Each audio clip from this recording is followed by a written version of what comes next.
Buenas, ¿qué tal? ¿Cómo están? Bueno, estamos continuando con esta serie de reflexiones sobre el supuesto racismo, como uno de los países supuestamente más racistas del mundo, la acusación que se hizo a la Argentina de forma totalmente descabellada, de forma totalmente infundada, pero que se nos ha llevado a revisar un poco la historia, los datos, y a encontrarnos con datos que realmente nos hacen ubicar a la Argentina como uno de los países evidentemente no racistas, quizás sí clasistas en algún momento de su historia, en algún tramo de su historia, quizás con muchos aspectos oscuros que vamos a ir revisando y citando, pero de ninguna manera, como ya repetimos, como ya dijimos y afirmamos en el video anterior, y mucha gente lo hizo, es totalmente falso el hecho de que Argentina sea un país enmarcado dentro de los más racistas del mundo.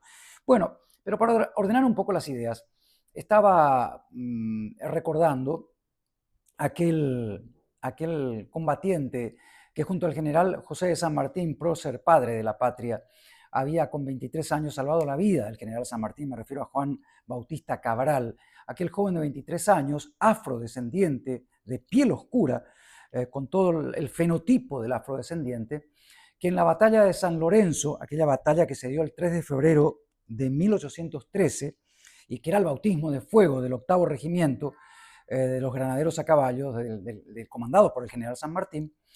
En ese acontecimiento hieren de bala al caballo del general San Martín, este cae y queda con una pierna aprisionada bajo el caballo, lo cual le impide movilizarse e intentar salvar la vida por sí mismo.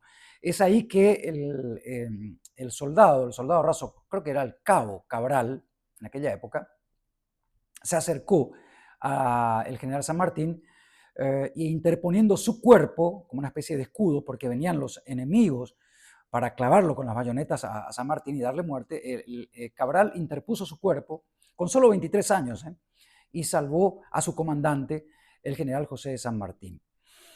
Bueno, este hecho llevó después a que el propio San Martín escribiera una carta a la asamblea, porque la mayoría de los integrantes, bueno, hay datos históricos que divergen un poco, pero la mayoría de los integrantes en aquella época de ese regimiento, el octavo regimiento de granaderos a caballo, eran de color, tenían la piel oscura, eran afrodescendientes con el fenotipo clásico, ¿no? Eh, Después de esta batalla de San Lorenzo y viendo la valentía de esos integrantes, de estos soldados, de estos cabos, San Martín hace una carta, repito, a la asamblea y pide que estos sean elevados al grado de oficiales y suboficiales. Esto le es negado a San Martín, lamentablemente, pero lo que sabemos de este joven, de Juan Bautista Cabral, además de la gran valentía que tuvo en salvar al padre de la patria argentina, sabemos que es hijo de esclavos. Cabral no es su apellido original, es el apellido de su amo, de su dueño, digamos. Lamentablemente hay que usar ese término, pero para graficar la historia, era el apellido de Luis Cabral. Luis Cabral era el dueño, digamos, creo que la madre de Juan Bautista, y es así entonces que él toma prestado el apellido para poder enrolarse en el ejército. Simplemente un dato. El siguiente dato es sobre la madre de la patria. Ya que hablamos sobre San Martín, bueno, dijimos que íbamos a pasar por algunos aspectos oscuros que tuvo también la Argentina en su historia, como aquel racismo, evidentemente, de antaño, de la época de Sarmiento, el padre de las aulas, el que curiosamente hizo mucho por la educación universal, la educación que podría llegar a todos, sin discriminación de clases, pero que sin embargo tuvo un lado oscuro, que era aquella discriminación, aquel desprecio hacia la población indígena y toda la población también de los gauchos, digamos, bastante fuerza, ¿no? Él decía, no puedo ver a los indígenas, porque estaba la famosa dualidad entre la civilización y la barbarie, según la teoría de Sarmiento. Totalmente equivocado, por supuesto, ¿no? Hay que hacer un mea culpa también. Sarmiento y estaba el otro que era Julio Argentino Roca, que ambos tuvieron que ver en el tema, repito, de la educación. Sí, por un lado, la conquista del desierto, cuando eh, arrasaron con la población de los gauchos, de la Pampa, de todos aquellos de la Pampa y demás, y que fue una historia, una página negra en la historia de la Argentina, eso hay que que reconocerlo, ¿no? Pero bueno, como parte, digamos, del todo y analizando también el todo, queda la parte positiva, como el hecho de que la madre de la patria argentina reconocida, incluso con su figura colocada en un billete, creo que de 10.000 pesos, al lado de Manuel Belgrano, que fue junto a quien luchó, me refiero a María Remedios del Valle. No hay que confundirla con María Remedios de Escalada, que era la esposa de San Martín, la que falleció con 25, 26 años a causa de tuberculosis. No, esta es María Remedios del Valle, de quien se sabe muy poco. Nació alrededor de 1766 o 1767 y estuvo luchando también, repito, en el norte, junto a Manuel Belgrano. En principio acompañó a su marido, que estaba enrolado en el ejército, y a sus hijos, uno de ellos natural y otro adoptivo. Fallecieron después su marido y sus hijos, se queda ella sola, y allí parece como que ella se enfrenta a su realidad de una manera realmente frontal, valiente, fuerte, siendo líder y bastante activa. Decían que llegaba a luchar ella más que con la fuerza de un hombre. Admiraban muchísimo la valentía, el arrojo de María Remedios del Valle, tal es así que Manuel Belgrano eleva a María Remedios al grado de capitana.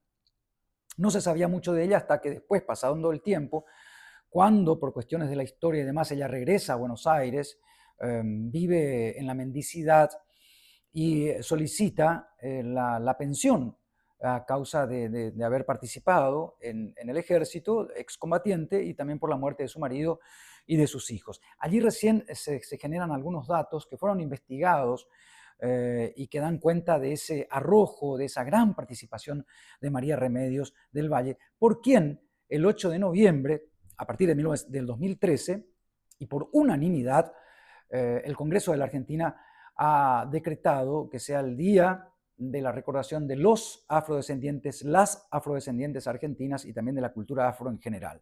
Y fíjense el detalle, no es el día de María Remedios del Valle en forma particular, porque hay muchas Marías que a lo mejor quedaron ocultas en la historia de manera injusta, ¿no? De hecho, que María Remedios del Valle también fue injustamente apartada de las aulas, no se supo mucho de ella durante un tiempo, no se quiso que se sepa de ella durante un tiempo, y ahora la historia hace pocos años la ha rescatado.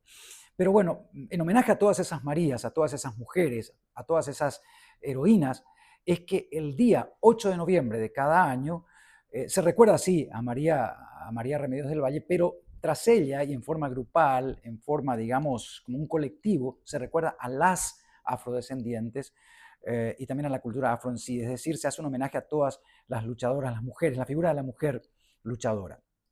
Hay un monumento que se colocó en una plaza en Constitución, en Irigoyen y Estados Unidos, si mal no recuerdo, en Constitución, el barrio de Constitución en Buenos Aires, en 2022, monumento a María Remedios, que tuvo actos de vandalismo, lamentablemente, en el 2023, pero que fue reemplazado, lo volvieron a emplazar y lo volvieron a arreglar con bronce y demás en el 2023, y está allí.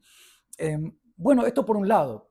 Por el otro, recordar, y todo esto viene a lo que decía Samuel Jackson, lamentablemente, aquello de que Argentina es uno de los países más racistas del mundo y todos esos disparates, ¿no? Nos quedamos un poco dolidos con eso y ahí investigamos, recordamos algunos datos. Y sería bueno que Samuel Jackson haga una comparación y se entere que nosotros en Argentina no tuvimos a las Panteras Negras, de Black Panthers, ¿no? Aquella agrupación de gente de color que lamentablemente tuvo que agruparse para protegerse de los abusos de la policía en Estados Unidos y de la población blanca, ¿no? No hubo necesidad de llegar a las Panteras Negras. No hubo una historia de los Ku Klux Klan. No se llegó a eso, ¿no? Con las 3 fundaciones, con las 3 etapas del clan este. Páginas realmente negras en la historia de Estados Unidos, ¿no? Los Black Panthers, el Ku Klux Klan y todos esos abusos que se han cometido. Ayer estaba mencionando a Rosa Parks, que fue no la única mujer que tuvo problemas o inconvenientes en un ómnibus, en un transporte público, a causa de su color oscuro. No fue la primera, hubieron otras, pero fue quizás la que uno más recuerda y quizás una de las más famosas. Pero casos como Rosa Parks hubieron varios, ¿no? Además hay una percepción de cierta, digamos, supremacía blanca, repito, con estas marchas que hicieron el Frente Patriota de Estados Unidos en pleno Washington, en Washington, ahí donde nació Samuel Jackson, en Washington, en el DC, hicieron este año, 2026, una marcha, este grupo de supremacistas blancos, neofascistas, nacionalistas, que creen que la diversidad y la inmigración son un peligro, y se dieron el tupé de desfilar con los uniformes digamos, de los confederados, tapándose la cara allí en Washington, D.C. Además, en Estados Unidos hay ciudades que se llaman sundown towns, porque los de color no pueden estar más allá del atardecer. Cuando llega a oscurecer no pueden estar. Hay un rechazo bastante, hay un racismo, hay un rechazo bastante fuerte. Una de ellas es Vidor, que está en Texas. Averigüen, entren, Vidor, de corta y D-O-R, Vidor. La otra, que está marcada por la historia de la violencia racial, de los enfrentamientos raciales, es Jasper, obviamente, y hay otras ciudades también y otros casos, ¿no? Bueno, simplemente para tratar de, digamos, recordar, gran parte de los datos respecto a la gran presencia de afrodescendientes en la Argentina, que sí hay, que sí existe, que sí están, gran parte de estos datos los tomé también analizando un poco del libro de Magdalena Candiotti, la doctora Magdalena Candiotti, que es historiadora del CONICET. ¿Qué es el CONICET? Es el Consejo Nacional de Investigaciones Científicas y Técnicas de la Argentina, una autoridad, la doctora historiadora Magdalena Candiotti, que ha publicado un libro que se llama Una historia de la emancipación negra, esclavitud y abolición en la Argentina. Yo leí ese libro y en base a ese libro les estoy también transmitiendo estos datos, algunos muy pequeños, muy cortos, en homenaje al tiempo, que tienen que ver con este drama o no del racismo en la Argentina. La Argentina definitivamente tiene algún aspecto racista, sí, como cualquier país. Es como que digas, ¿se roba en la Argentina? Sí, hay robos. Ahora, ¿es el país donde más se roba? No, no, en el mundo no. ¿Es el país más racista? No, definitivamente no. De hecho, le tenemos tanto cariño a eso de decir negro, pero de forma cariñosa, que a uno de los personajes más queridos de la Argentina, como es Alberto Olmedo, que no es de color, es trigueño, que ya falleció, que nos hizo reír tanto y al quien el argentino le tiene tanto aprecio, le decimos cariñosamente el negro Olmedo. El negro de forma cariñosa. Es común que en las parejas y en los amigos o amigas se diga che negra, che negro, pero de manera cariñosa, no de manera despectiva, ni con ganas de herir, ni mucho menos con ganas de tener esa connotación racista. Entonces hay que primero revisar, Samuel Jackson, revisar tu historia, la de tu país, y después la de otros países para afirmar lo que afirmaste. Sería no tirar piedra al vecino cuando tenés techo de vidrio, y vaya que tenés techo de vidrio. Bueno, hasta acá. Pasemos a otra cosa. Que estén bien. Hasta la próxima. Chao, gracias.